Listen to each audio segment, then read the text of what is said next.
Dr. Quanbeck is going to continue his lecture from last week on the book of John. If anybody needs a handout, we have a few more. If you just want to let us know. Okay, don't take it away. Well, good morning. Good morning. Pardon me, at the seminary they would always put out joke internship assignments about this time of year, and someone was always sent to Christ It's Cold Lutheran Church in Minot, North Dakota. So you pardon me, that's seminary humor. Oh, knock it, I interned there. I've been there too. At a parsonage out in western Minnesota where the snow blew through the windows when the wind was strong. Anyway, I'm Phil Quanbeck from now Augsburg University. I keep saying Augsburg College. It's good to be back. Does everybody have a handout? I have a densely packed page of the 9th chapter of the Gospel of John. Just memorize it quickly and I'll have you put it away. I'm going to a little bit talk about a reminder about method and hints. We have these wonderful 3 months about the Gospel of John. These Sundays you're hearing a building sermon series. And one thing I recommend my students is to go to BibleGateway.com. As at any medical meeting, I should give my financial disclosures here. I have no gain from promoting this. I wish I did. And BibleGateway.com, and there's an audio Bible there, and I encourage my students to listen to large chunks. Because it's really a different experience to listen to it. You don't have to buy anything. It's totally free, and you can put an app on your phone or listen on your computer, and life has changed so much. I think most of you, I don't want to assume it, I'm just offering this to you, a way to listen audibly to the text in the King James, the NIV, or the Message translation, which is pretty cool. And then another resource at Luther Seminary, enterthebible.org. For example, there's a whole section devoted to Ecclesiastes where you can see video clips of Dr. Jim Limburg. And yeah, just think. That's true, isn't it, Jim? This is a wonderful resource, and I give this I put this on the Moodle page for my students all the time, and I give them assignments on it. And if you want to go read, Craig Kester has the section on John for this, and I really recommend enterthebible.org as something provided through Luther. Yes? Also Proverbs, which is not often read. Proverbs is also on there. And Professor Limburg is the expert on wisdom literature. And people, it's like much of the Bible, people talk about it, but they don't read it. And so go there, check it out, and you see it has subheads with nice summaries of all the books of the Old and the New Testament. But go to Ecclesiastes and Proverbs, and you'll find that there is nothing new under the sun. One other resource I'll promote is, in addition to Bible Gateway, is bible.oremus.org. Oremus is Latin for let us pray. But it's actually a free Bible resource where you can get the NRSV, and that's where I got the text that's on the page in front of you. One thing that's interesting to do is you can hit a toggle switch and remove all the numbers from the Bible. Take out the chapter numbers, take out the verse numbers, and then try reading it without the numbers. The original text of the Bible does not have any numbers in it, believe it or not. And we had a conversation in the hallway at Augsburg this week with a math professor from the other side of the hallway, and he was really intrigued by that too, that a Bible without numbers was something new. But then you can see how it reads. See how it sounds without breaking it up into chapters and verses. And we do that at home sometimes when we're playing with the text. Yes? I have a Message Bible that is that way. Oh, that's wonderful. The Message, yeah. By Peterson, which I think is a very accessible translation, and it's almost kind of fun to see what he throws in there. I felt a little better after talking to you last week, because I thought maybe I was a slacker reading that. You are not a slacker reading. You're never a slacker when you're reading the Bible. The message is simplified. I thought maybe it wasn't challenging enough. Well, we have it from friends in Montana that Peterson now shows up at a Lutheran church. So that's the good news. Just don't tell anybody. But that's good. You're okay reading the Message Bible. Any other? Yeah. Thank you for bringing that up. No, you're doing just fine. Just keep reading it. Well, I read other translations. Okay. I have one that has the NIV, and then right next to it is the Message. Okay, NIV and the Message next to each other. We could spend the morning talking about translate. I mean, Okay, that's sorry. great. No, that's really great. I want to affirm that. Okay, a reminder of where we were last week. We talked about the three worlds of the text. I'm teaching you some stuff that I keep reminding my students because I want you to be self-aware as we read the Bible. The world behind the text, we're going to talk about this later today, the historical world out of which these stories come. The world of the text, how to read the text of the Bible itself. And the world in front of the text, that's you, the reader. I'm going to give you a little example of how we add stuff. It's important that we be self-aware of how we are readers of the text. Take this hashtag, right? Literally, what does it say? Me too. But what do you know? When you see that, what do you feel? What comes to mind? Sexual harassment. Is that what the text says? No. But what's the meaning we bring to it? 100 years from now, when someone looks at that, what are they going to need to explain this?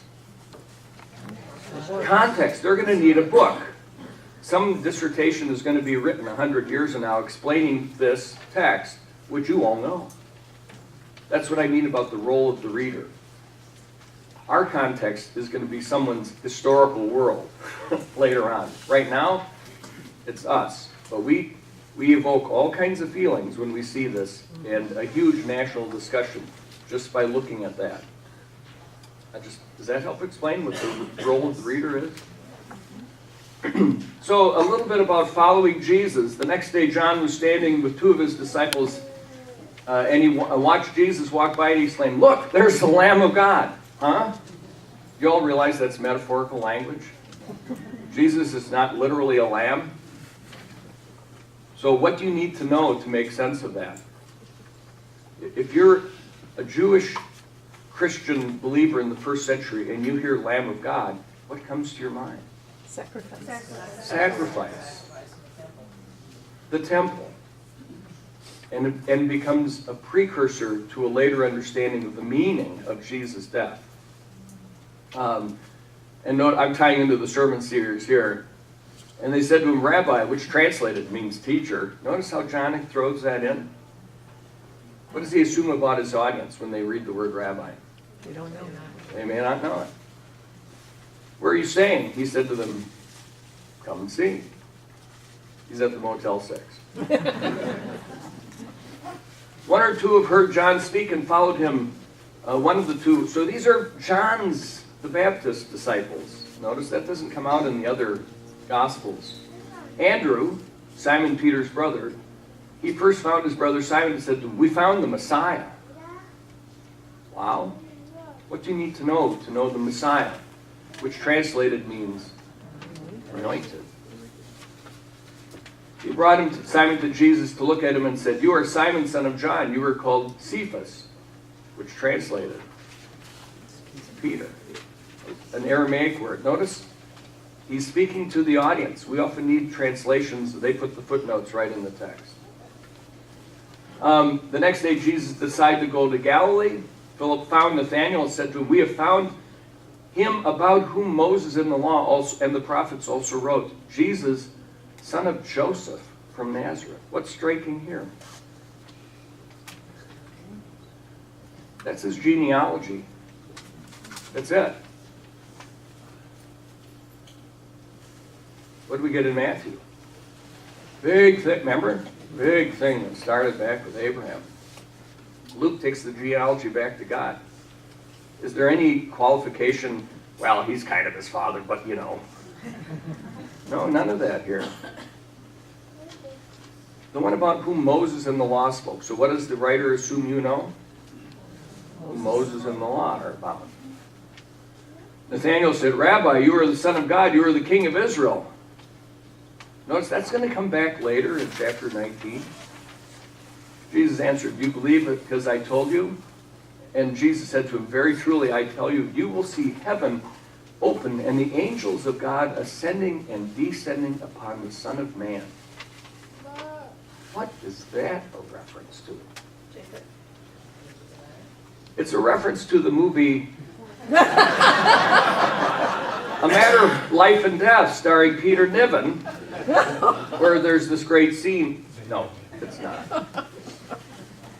It's the reference to Jacob's Tree. I had a conversation with another area pastor, Glenn Munson. His wife Ruth works here, and he gave me the idea, so I want to give him credit. But so what is Jesus assuming? That you know the Jacob story. Remember, Nathanael is one in whom there is no, an Israelite in whom there is no guile. What was Jacob full of? Guile. There's a joke in there. Jesus is telling jokes. So let's look briefly at the dramatis personae. Remember this from high school? Shakespeare plays. We have Andrew, Simon Peter, Philip, Nathanael, Judas Iscariot, Judas, the other one, who said, why did my mother ever name me Judas? Are you the one who betrayed Jesus? No, that's the other Judas. Thomas, right, who gets named Doubting, but it never says that in the Bible. He's actually a good guy, not a bad guy. And the disciple whom Jesus loved. And do we know his name? No, we don't. They insert John, but no, we don't. So 8 of the 12 apostles get speaking roles in the Gospel of John. That's really important. When a character gets a speaking role, pay attention. Women get speaking roles. Is that important? Yes. Pontius Pilate gets a speaking role.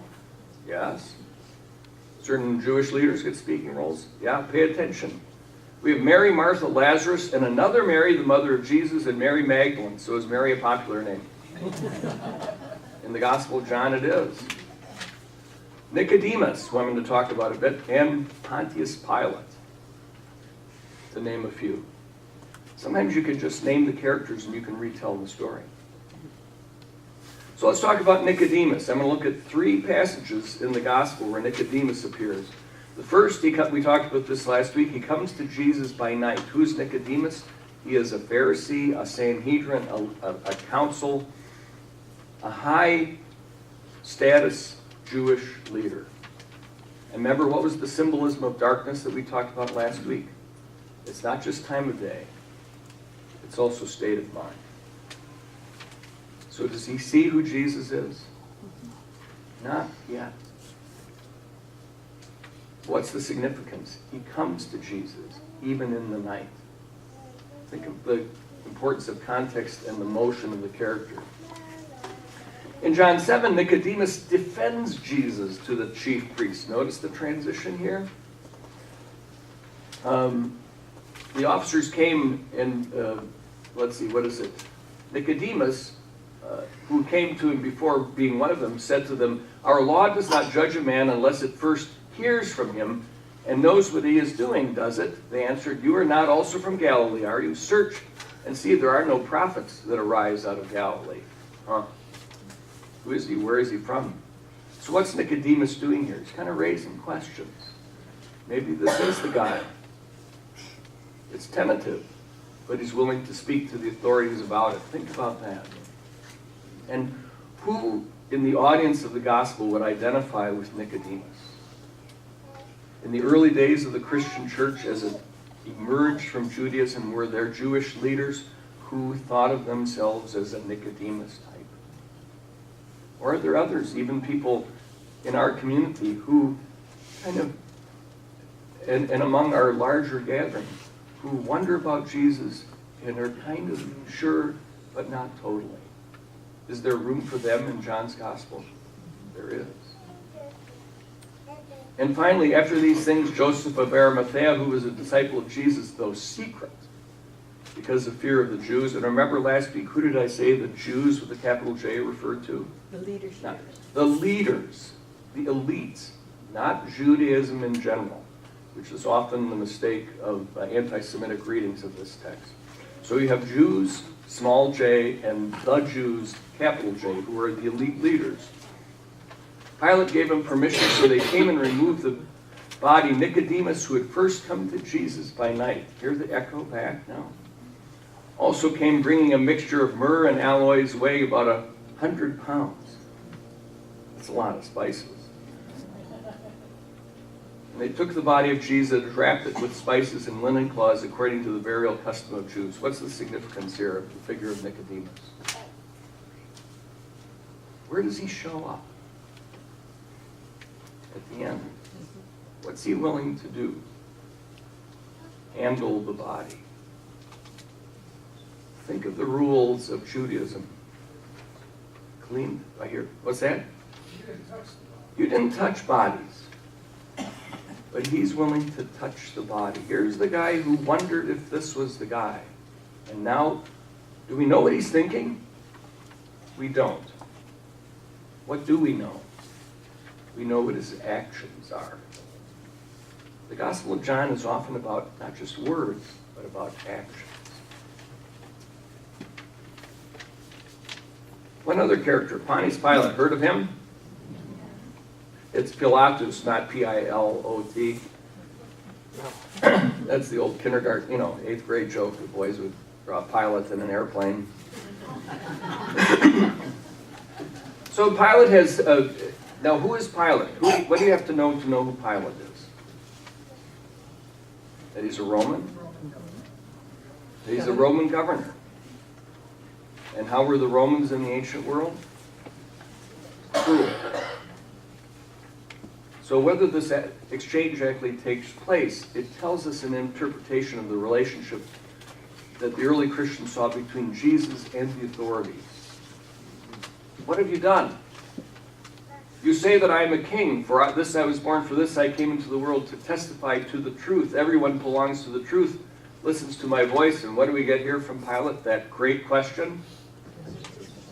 What is truth?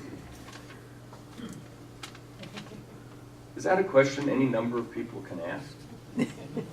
So who is Pilate being the voice for? All kinds of inquirers, great and small, the powerful and even the less powerful. Can we ask that question? And what's the irony of this scene when Pilate says, what is truth? What's the answer? It's standing right in front of him. Does he see? So even when you have the truth standing right in front of you, doesn't mean you understand or see. Remember the theme of the gospel of the sermon series? What is it? See. Sometimes you need someone to point it out to you. Pilate can't see. Boy, can you all read that in the back? Again, we have a further discussion. Notice this discussion with Pilate runs through an entire chapter. And this is where I want to emphasize reading the gospel. You have these lengthy discussions we're going to look at in a minute that go verse after verse after verse. And you have to ask, why does the author, the writer, do that? What does he want me to know? What does the writer want me to know? And I think it has to do with probing, repeating, and having you take the time to listen and go deeper into the story. And so Pilate asked him, where are you from? Notice that's been a question throughout the gospel. Who are you? Where are you from? Who are you? Where are you from? And where is he from? The earthly question is Nazareth. What's the truth answer? God. So here's where you, the reader, come into play. When you hear Pilate ask Jesus, where are you from? By now, what do you, the reader, know? This is God, or God's representative, standing in front. So that's where you are important to the telling of the story. In the final scene, Pilate also had an inscription written and put on the cross. It read, "Jesus of Nazareth, King of the Jews." Many of the Jews read this inscription because the place where Jesus was crucified was near the city. It was written in Hebrew, Latin, and Greek. Why is that detail put in here? It's everybody included in this world. There's not at least in the Roman world, there's not a linguistic universe not represented.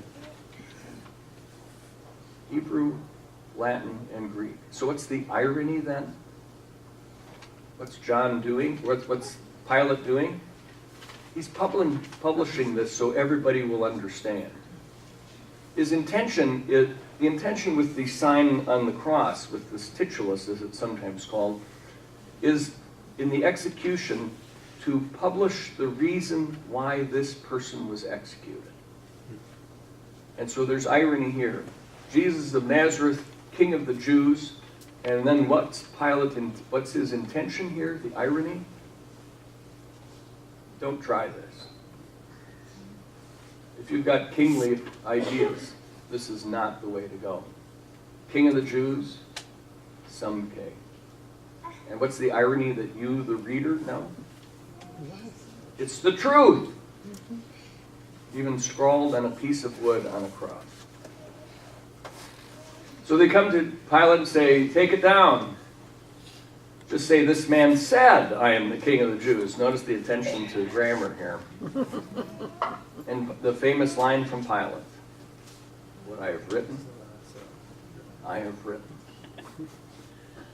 Yes? Did they put a sign on all the crosses about the people who were crucified, what they had done? I don't know if it's in every case, but I think it was not uncommon. The question is, did they put signs on all the crosses?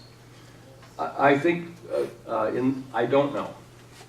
But I think they did want to use the cross as a public statement of this.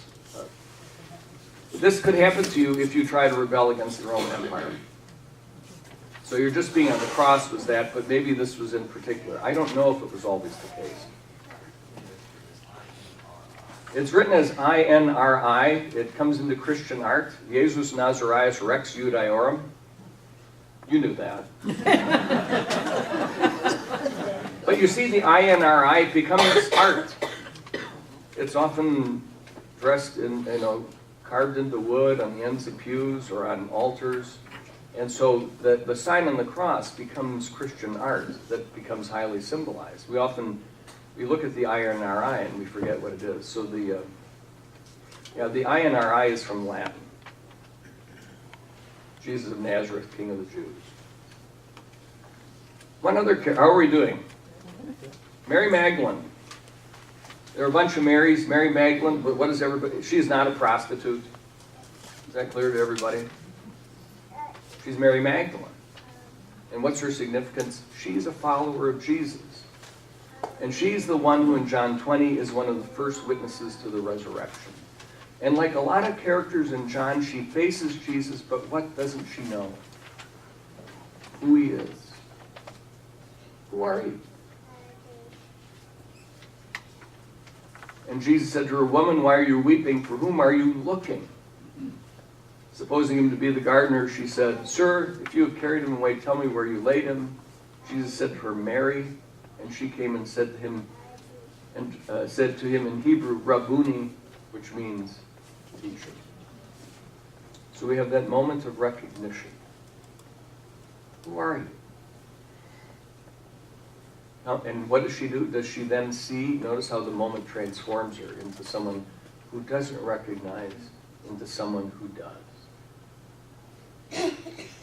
Okay, now I want you to turn to the sheets that you have handed down. Jesus and the man born blind. We could dramatize this. I was thinking of assigning parts to people in the room because it's really a good choral reading. As he walked along, he saw a man blind from birth. His disciples asked him, Rabbi, who sinned, this man or his parents, that he was born blind? Okay, what does that tell us about the world of Jesus? What's the explanation for illness? Sin. Disease. Sin. So who sinned, this man or his parents? How do you sin when you're a little infant? And Jesus answered, neither. So how is the writer transforming the worldview of the first century community? Do we see sickness? And rather than seeing sickness as punishment, Jesus says, this is serving God's purpose. What a transformation. We must work the works while it is day. The night is coming when no one can work. As long as I am the world, I am the light of the world. You see how much is packed into that one sentence? What images that we talked about in those first 18 verses are here? Light and dark, the world, and the light of the world. What kind of feeling are you left with when you hear Jesus say that? As long as I am the world, I am the light of the world. I must work during the day because the night will come. This is kind of a worrisome warning picture. What does the early Christian movement have to do? Are they going to deal with a world without Jesus, the person, in front of them? Yes. Does that mean the light will be gone from their world? No. The neighbors who had seen him before as a beggar began to ask, is not this the man who used to sit and beg? Some were saying, it is he. Others were saying, no, but it is someone like him. He kept saying, I am the man. Notice this I am. John the Baptist says, I am not the guy, he is the guy. And now the beggar, the blind man from birth says, I am the man. Notice that. What's the problem? People see and don't see. No, but they kept asking him, then how were your eyes open? He answered, the man, Jesus, made mud, spread it on my eyes, and he said to me, go to Siloam and wash. Then I went and washed, received my sight. They said to him, where is he? And he said, I do not know. Why do we get the detail of the mud and the water? Can't Jesus just say, your eyes be open? Think of Genesis chapter 2. And the Lord God comes, and what does he do with the man? He fashions him out of the earth. You hear the echo here? So what's Jesus doing for the man with the earth?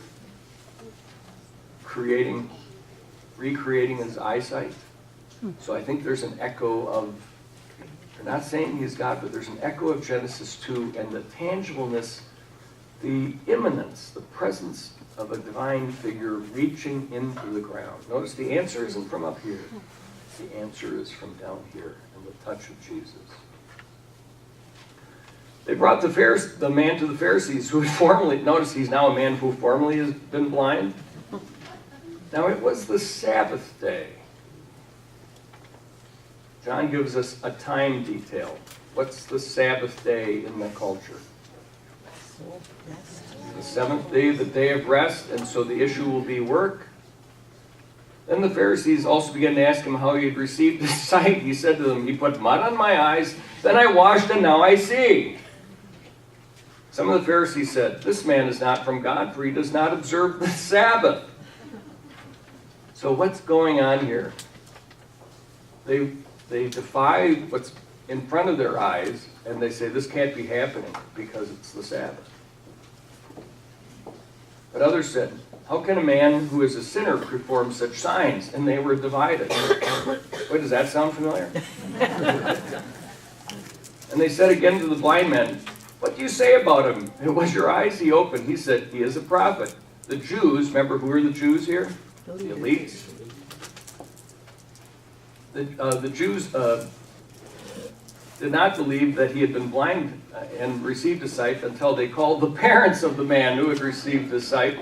And he asked them, notice he's now the man who has received his sight, not the man who was formerly blind. See the evolution of the description?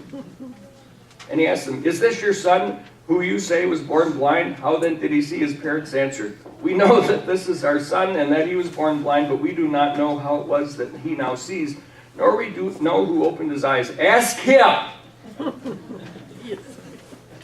Notice these parents, they're trying to keep the distance, and why? His parents said this because they were afraid of the Jews, for the Jews had already agreed that anyone who confessed Jesus to be Messiah would be put out of the synagogue. Now here we get a window into the late first century of the emergence of the Christian movement. Be put out of the synagogue. Remember, Christianity wasn't called Christianity. It was called the Way by some, or followers of Jesus. And who were the first Christians? They were Jews. And where was their life centered around if they were observant Jews? The synagogue. The synagogue. And was there discussion of the Messiah even in the synagogue? Yes. And what guided your daily life as a Jew in Palestine, Judea in the first century, or Galilee? The rules. But not just rules, it's a way of life. How did you pray? What did you eat? With whom did you associate? With whom did you have your identity? Remember, who's running the territory? Not the Jews. Politically, it's the Romans. And how did you maintain your identity in what was really in many ways an alien culture? Through the support of your community. And what were these parents afraid of? Losing their context. Losing the community that gave them meaning and supported them in their daily life. It's not a great abstract discussion, it's a very real and practical move. So they were afraid. Therefore his parents said, he is of age, ask him. So for the second time they called the man who had been blind, and he said to them, give glory to God. We know that this man is a sinner. And now please understand, you know what sinner means in the context? Paul uses it this way. It means someone who is not a Jew or does not keep the law. It's not someone who does bad things. It's not someone who lives within the sphere of Torah observance. We know this man is a sinner. He answered, I do not know whether he's a sinner. One thing I do know, that though I was blind, now I see. That'd be a great song. They said to him, what did he do to you? How did he open your eyes? He answered, I have told you already, and you would not listen. Why do you want to hear it again? Do you also want to become his disciples? Oh, no. You hear the irony and in some ways the pain or the struggle of the early Jesus movement. There's the attraction to the story. They keep asking, how did this happen? Who did it? How did this happen? Who did it? Tell me again. Why do you want to keep hearing it? Do you like hearing the story? Do they? Maybe they do. Does their status allow them to say otherwise? Maybe not. Who's nudging the boundaries on this one? Nicodemus. So think of the tension within the early Christian movement as it emerges from Judaism, as they're dealing even with families and people they know, and they have convictions that are now growing different. I'll tell you about some struggles in contemporary, right here, American Christianity on that very issue. Let's wrap this section up. Then they reviled him, saying, you are his disciple, but we are disciples of Moses. We know that God has spoken to Moses, but as for this man, we do not know. And if we go down to verse 30, we know that God does not listen to sinners, but he does listen to one who worships and obeys his will. Never, and I've underlined, since the world began. See that reference in John's Gospel, the time reference? Where did John's Gospel begin? In the beginning. More than the other Gospels, John's Gospel makes this reference to since the world began. Has it been heard that anyone opened the eyes of a person born blind? If this man is not from God, he could do nothing. They answered him, you are entirely in sins, and you're trying to teach us? And what do they do to the man in the synagogue? They drive him out. Yeah. I think what's really interesting in that statement here is that the sinner now becomes the teacher. Wayne was pointing out, again, Transition. the teachers are indignant that they are being taught. And now the man who was born blind, who is declared a sinner, is in fact the teacher. This is the way the gospel, see how when we spend time and don't rush through the text, we begin to be involved in it. And we're part of the transition, the transformation, the reversal. Jesus heard that, thank you, Wayne, that they had driven him out, and when he found him, he said, do you believe in the Son of Man? He answered, and who is he, sir? What's the irony here? He doesn't see it. He was born blind. He's now the man formerly born blind, is the man who couldn't see and now can see, and he doesn't quite see it yet. Can we relate to that? Yes. I would hope so. Let me just say, I can. And Jesus said, you have never seen him, but the one speaking to you is he. And he said, Lord, I believe. And he worshiped him. What a twist in the story. How does he worship him? How does he worship him? He sits in a pew? No. I don't know. What does worshiping mean? It might mean adoption of a posture of humility before him. It might be, does John explain what worshiping means? No. But what can we infer? Respect? Maybe silence? Sometimes silence can be worshiping. Awe. Seeing the truth. I think that's the beauty. The text leaves it open for us to fill in that word worship. Is it seen as a positive thing here? Yeah. Do you know who else is going to worship Jesus? Thomas. At the end of yeah. Yeah. I don't have I have my Greek, but I don't have it in front of me. There is another word, but I think.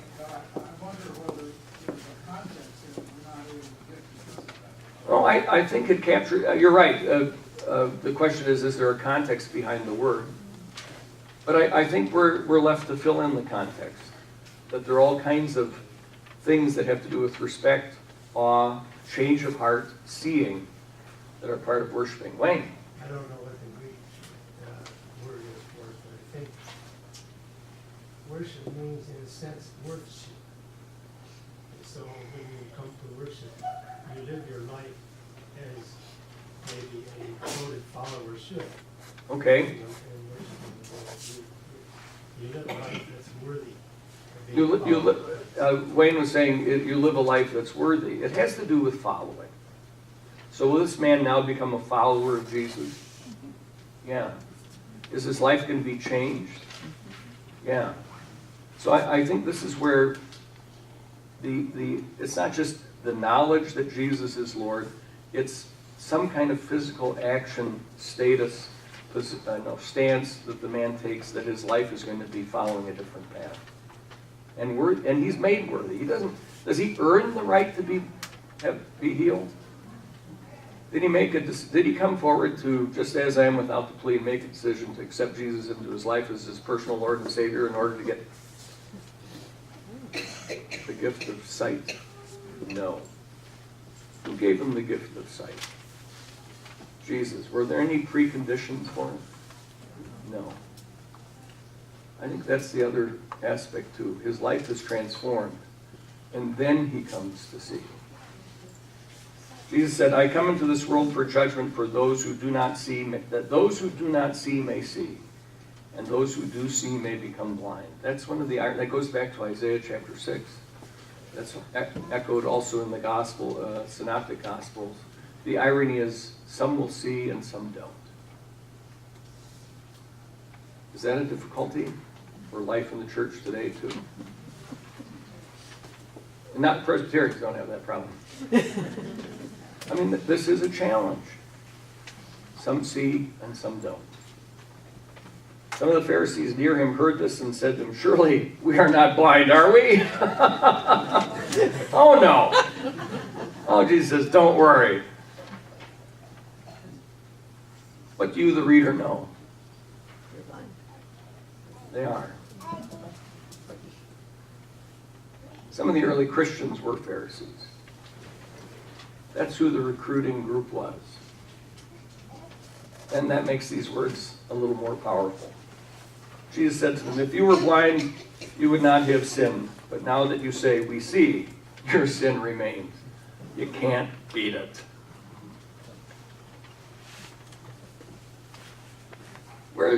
How have we experienced Jesus in all this? Notice, it starts with Jesus seeing a man who is blind. And what do we end with? People who are blind. And in between, how has your view of Jesus been transformed? And we've gotten a window into the struggle of the early church. So why do you want to hear it again? Moving on. So the crisis into the synagogue. Who is the Messiah? Who is Jesus? Where is he from? I'm going to go through a couple things quickly, and then I'm going to bring this home into a contemporary situation. The Gospel of John has 6 I ams. It begins with John the Baptist saying, "I am not." Is that clear? And it has, in chapter 9, we have the blind man saying, "I am the blind guy." And then we have Jesus saying, "I am." And that echoes the Greek of the Septuagintal version of the Old Testament where God says, "I am." Yahweh is translated to ego eimi, "I am." I'm the bread of life, the light of the world, the door of the sheep, the good shepherd, the resurrection and the life, the way, the truth, and the life, the true vine, and you are the branches. So what do all these I am sayings, and Vern tells me they're going to preach about this later on, so I'm not going to cover all this. We don't have time to cover this territory now. Lisa, do you think there's enough in John to cover the rest of the 3 months? I think This will be Wednesdays in Lent. Is this Wednesdays? This will be the Wednesdays. So come on Wednesday and you can get the I ams. Think of the way this metaphor connects people. I am the sheep. I am the good shepherd. Who are the sheep? We are. I am the light of the world. Who are the people who need to have their eyes open? We are. I'm the bread of life. Who are the people who need to be fed? You and I are. The way, the truth, and the life. Who among us needs to know the way, to find the truth, and discover life? We do. See how these all draw us in to Jesus? Finally, a statement I said last week, I don't like the word glory. And the Greek word is doxa. Glory can work sometimes because we think of glory as light, radiance, brightness. But I think it has to do with honor and shame. It says in the gospel, in the crucifixion story, that this is the hour of Jesus' glorification. From political and worldly terms, what in fact is it? Being crucified, is that a sign of glory or a sign of rejection and shame? It's shame. In 1 Corinthians, Paul writes, God chose the foolish to shame the wise. God chose the weak to shame the strong. That's turning shame into honor. And John's Jesus remember, who is Jesus revealing in the whole gospel? When we look at the face of Jesus, whose face are we looking at? God's face. And we look at the shamed Jesus, whose face are we looking at? A God who's willing to take on the shame of the world into God's self. Incredibly powerful moment. that God defines God's self in terms of this crucified Jesus. Okay, I'm going to take it home to a crisis in right now. Honor and shame and messianism in contemporary white evangelical Christianity. I may offend here. Donald Trump's spiritual advisor claimed God elevated him to the presidency. There are people who think Donald Trump is God's anointed, and that's the language they use. Anointed is messianic language. And what is happening within some of those churches? They're losing the youth. There are youth who no longer want to be called Christian. You know why? Because it's an identification which is becoming abhorrent to people. I hear this from pastors in Minneapolis. Young people who don't want to be called Christian because they're ashamed of what it is coming to represent in our culture. Is this something you've heard of, or am I telling you for the first time?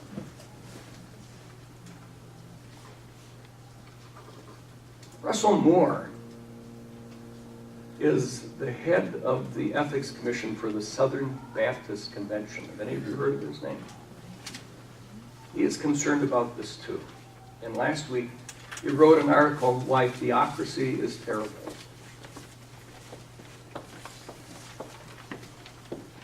And he was writing in part about Iran, which is a theocratic government. Our call at this point, Jesus tells us, is not to uproot the weeds of the garden. We are also not to grab the sort of power that would cause people to pretend as though they were part of God's kingdom, a kingdom that comes through the transitory power of the world apart. Russell Moore was not just talking about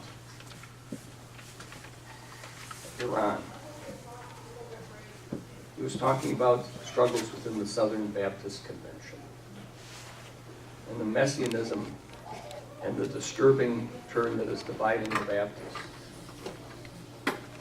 Jesus told us to beware of those who claim messianic authority between his first and second comings. The reason I mention this, I think this is very evocative and maybe even have mixed feelings in this room. But that's what the early Christian community was like in the synagogues of Palestine in the late first century. Turn it around. We think the Christians who believed in Jesus were the good guys. But can you see where their messianic contention would have been abhorrent to others within the Jewish community? And how great that tension was. But what did they do?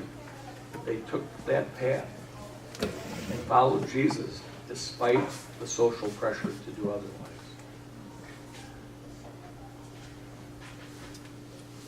One more thing, to bring John's gospel into the contemporary world. There's a lot of discussion of the role of technology, like what I'm doing here. The joys of tech asceticism, did you see that there? One of the proposals, here's where I'm tying in following Jesus into our world. How do we survive as a Christian community in a world now that is really confused? And we're not going to make this into a Christian culture because it never was, and that's not the goal of being Christian. Some are saying we should withdraw, which is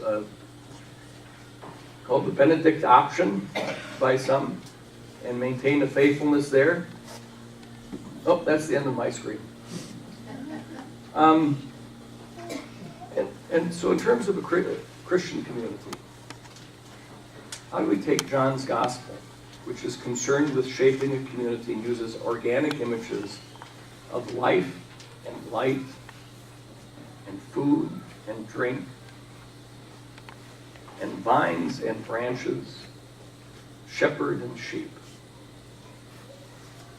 How do we bring that into our world and give life to our community?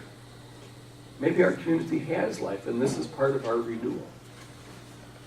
And that John's gospel is not just to be read in little snippets, which we have to do for Sunday mornings. But like we did with chapter 9, we go into the story and we follow the questions. who is this guy? Where is he from? How can he do that? And then the goal is for us, again, to have our sight restored and to praise God. I don't have any more to add, so I'll stop there, and our time is about up. I'm happy to entertain questions.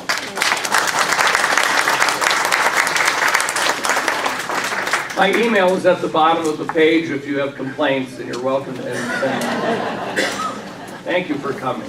Next Sunday, we will, I think Pastor Jason is going to continue to talk about the book of John.